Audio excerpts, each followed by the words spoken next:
आज के विषय में हम बात करेंगे, अगर आपने लोन लिया है और लोन की ईएमआई नहीं चुका पा रहे हो तो क्या करना चाहिए। कई बार ऐसा होता है कि लोन लेने के बाद आर्थिक समस्याओं की वजह से हम अपना ईएमआई नहीं चुका पाते। ईएमआई न चुका पाने की वजह से परेशान होने की कोई ज़रूरत नहीं है। बात करते हैं होम लोन की। होम लोन एक सिक्योर लोन है। इसका मतलब यह है कि जब तक आप अपने लोन की भरपाई नहीं करते हो तब तक आपकी प्रॉपर्टी किसी और के पास रहेगी। अगर आपका होम लोन चल रहा है और लोन की ईएमआई 3 महीनों तक आप नहीं चुका पाए, आप अपनी ईएमआई 90 दिनों तक नहीं चुका पाए, तो बैंक या फाइनेंस आपको एक रिमाइंडर नोटिस भेजेगा। रिमाइंडर नोटिस मिलने के बाद भी आप अपनी ईएमआई नहीं चुका पा रहे हो तो सरफेसी नियम अधिनियम 2002 कानून के अंतर्गत आपकी प्रॉपर्टी की नीलामी की प्रक्रिया वो बैंक शुरू कर सकती है। जैसे कि आपने होम लोन लिया है, होम लोन लेने के बाद 3 महीनों तक आप अपनी ईएमआई नहीं चुका पा रहे हो, 90 दिनों तक आप अपनी ईएमआई नहीं चुका पा रहे हो, तो बैंक जो होगी, जो फाइनेंस होगी, वो आपको एक रिमाइंडर नोटिस भेजेगी। नोटिस मिलने के बाद भी आप अपनी ईएमआई नहीं चुका पा रहे हो तो सरफेसी अधिनियम 2002 कानून के अंतर्गत बैंक वो प्रॉपर्टी की नीलामी की प्रक्रिया शुरू कर सकती है।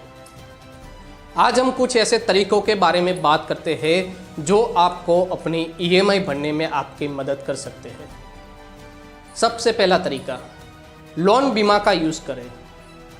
जैसे कि आजकल मार्केट में बहुत बीमा योजनाएं चल रही है, बहुत सारी बीमा योजनाएं चल रही है। जब आप होम लोन लेते हो तो होम लोन का बीमा भी करवा सकते हो। होम लोन लेने के बाद कोई कारणों जिस व्यक्ति के नाम पर होम लोन था, उस व्यक्ति की कोई कारणों मौत हो जाती है तो जो इंश्योरेंस कंपनी, जिस इंश्योरेंस कंपनी का बीमा रहता है, वो सारी रकम वो इंश्योरेंस कंपनी भरपाई करती है। इससे क्या होता है, इससे जो परिवार होते हैं उन परिवार को परेशानी नहीं होती। इसके अलावा भी और बहुत सारे तरीके हैं। जैसे दूसरा तरीका यह है कि इमरजेंसी फंड का उपयोग करें।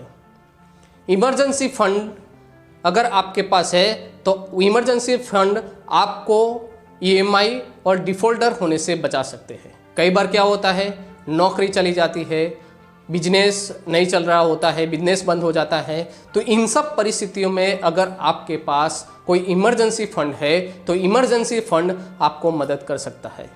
इसीलिए हमें इमरजेंसी फंड के लिए निवेश करना चाहिए या फिर ऐसे कॉन्टैक्ट रखने चाहिए, फैमिली, रिलेशन, दोस्तों, ऐसे कॉन्टैक्ट्स बनाइए। अगर आपकी ऐसी कोई परिस्थिति बनती है तो उस परिस्थिति में वो व्यक्ति आपकी मदद कर सके। तीसरा रास्ता, कुछ ऐसी संपत्तियां हैं जो इसका उपयोग करें आप।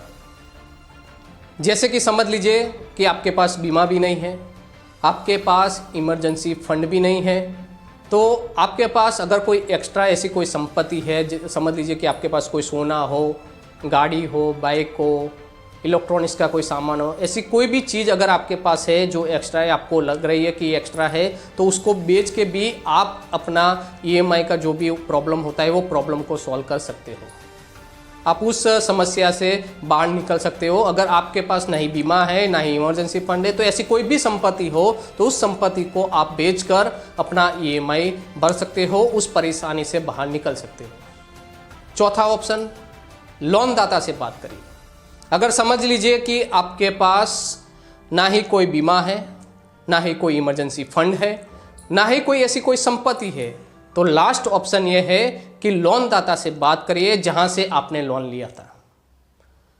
समझ लीजिए कि आपने कहीं से भी लोन लिया है, बैंक से लिया हो, फाइनेंस से लिया हो या साहूकार से लिया हो, कहीं से भी आपने पैसे लिए हो, लोन लिया हो, वहां पर उनको जाके उनसे मिलिए।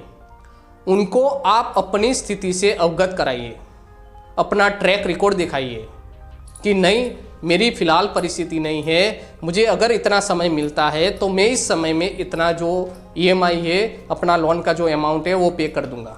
अपनी स्थिति से अवगत कराइए। अगर समझ लीजिए काफ़ी बार ये होता है कि लोन की जो ईएमआई होती है वो ईएमआई ज़्यादा होने के कारण भी परेशानी हो सकती है। तो क्या कर सकते हो, आप अपनी लोन की जो ईएमआई है, ईएमआई जो ज़्यादा आ रही है उसको घटा भी सकते हो, आप अपनी ईएमआई को कम भी करवा सकते हो, ये भी ऑप्शन है। तो लास्ट ये ऑप्शन है कि लोन दाता से मिलिए, लोन दाता से बातचीत कीजिए, जो बैंक है, जो फाइनेंस है, वहाँ पर जाके बात कीजिए। साथियों, आज के विषय में हमने बात की कि अगर आपने लोन लिया है और लोन की ईएमआई नहीं चुका पा रहे हो तो क्या करना चाहिए। अगर साथियों वीडियो आपको अच्छा लगा हो तो चैनल को सब्सक्राइब कीजिए, लाइक कीजिए। जय हिंद, जय भारत।